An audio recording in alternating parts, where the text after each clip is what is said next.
السلام علیکم ورحمۃ اللہ وبرکاتہ۔ 7th class اسلامیات۔ میرے عزیز طلباء، کل آپ کو درس حدیث میں سے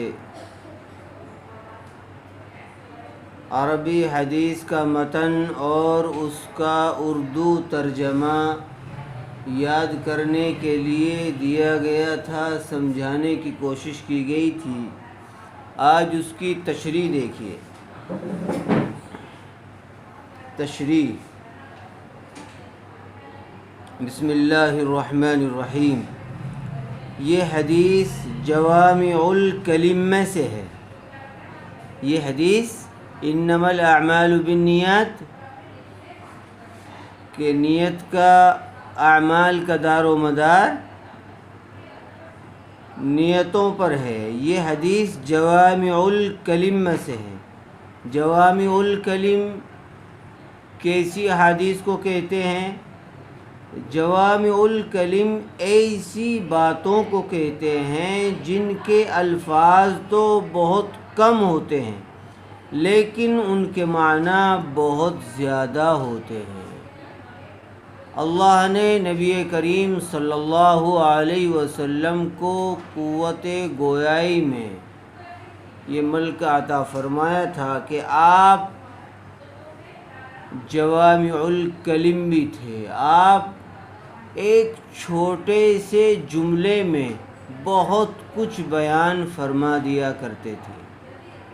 تو یہ حدیث بھی انہی جوامع الکلم میں سے ہے کہ اگرچہ الفاظ تو تھوڑے سے ہیں، انما الاعمال بالنیات، لیکن یہ اپنے اندر بہت کچھ لیے ہوئے ہیں۔ جتنے بھی اعمال ہیں ان سب کا دار و مدار نیت پر ہے۔ چاہے بظاہر عمل کتنا بھی اچھا اور کتنا بھی نیک معلوم ہوتا ہو، لیکن اگر نیت صحیح نہیں ہے، نیت میں کچھ فتور ہے، وہ اس عمل کے ذریعے سے دنیا میں شہرت چاہتا ہے یا اس کا اور کوئی مقصد ہے، تو وہ اپنے اس عمل سے انسانوں کو تو دھوکہ دے سکتا ہے لیکن اللہ تعالیٰ کو دھوکہ نہیں دے سکتا ہے، اس لیے کہ اللہ رب العزت علیم بذات الصدور ہے۔ وہاں تو نیتوں کے مطابق فیصلہ کیا جاتا ہے۔ اس لیے عمل چاہے بظاہر کتنا بھی اچھا ہو، لیکن اگر نیت صحیح نہیں ہے تو پھر اس پر اچھا اجر مرتب ہونے والا نہیں ہے، اس پر اچھا اجر، اس کا اچھا بدل ملنے والا نہیں ہے۔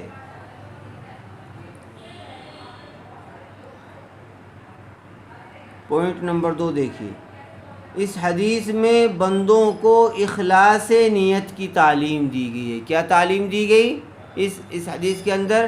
کہ بندے کو کوئی بھی کام کرتے ہوئے اپنے عمل کو، اپنی نیت کو درست رکھنے کی ضرورت ہے، اور یہ خیال رکھنے کی ضرورت ہے کہ تجھے اللہ دیکھ رہا ہے۔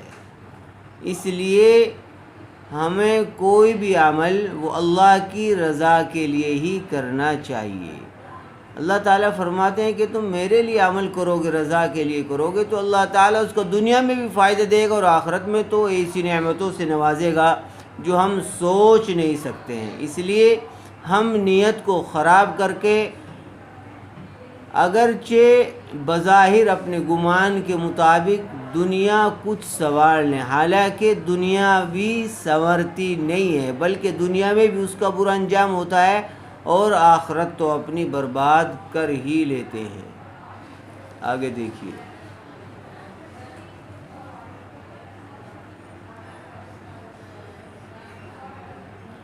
اللہ تعالیٰ کے یہاں ہر عمل کی قدر و قیمت عمل کرنے والے کی نیت کے حساب سے لگائی جاتی ہے، اور آدمی کو اس کی نیت کے مطابق ہی پھل ملتا ہے۔ اس لیے اللہ تعالیٰ، جیسے کہ آج قربانی کے ایام آنے والے ہیں، تو فرماتے کہ لن ینال اللہ لحومها ولا دماؤها ولکن ینالہ التقوی منکم، کہ جو تم قربانیاں کرتے ہو ان کا گوشت پوشت اللہ تعالیٰ کو نہیں پہنچتا، بلکہ اس کو تو تمہارے دلوں کی کیفیت پہنچتی ہے، وہ تو تمہارے دلوں کی کیفیت کو دیکھتا ہے کہ تم کس لیے جانور قربان کر رہے ہو۔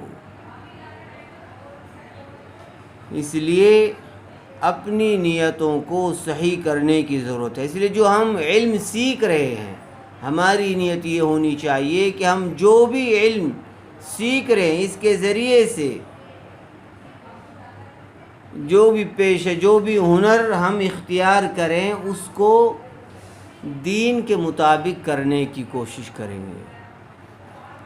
مثلاً اگر ہم ڈاکٹر ہیں تو اپنے پیشے کو اللہ کی خدمت کے لیے وقف کر کے کریں گے، یعنی ہماری نیت خدمت خلقی نیت ہونی چاہیے، تو پیسہ تو مل ہی جائے گا، پیسہ تو تب بھی ملے گا، اور اگر ہماری نیت ایسی نہیں ہے تو پیسہ تو مل جائے گا لیکن وہ پیسہ دنیا میں بھی نقصان دہ ہوگا اور آخرت تو ہم اس کے ذریعے سے برباد کریں گے۔ اس لیے نیت کو صحیح رکھنے کی ضرورت ہے۔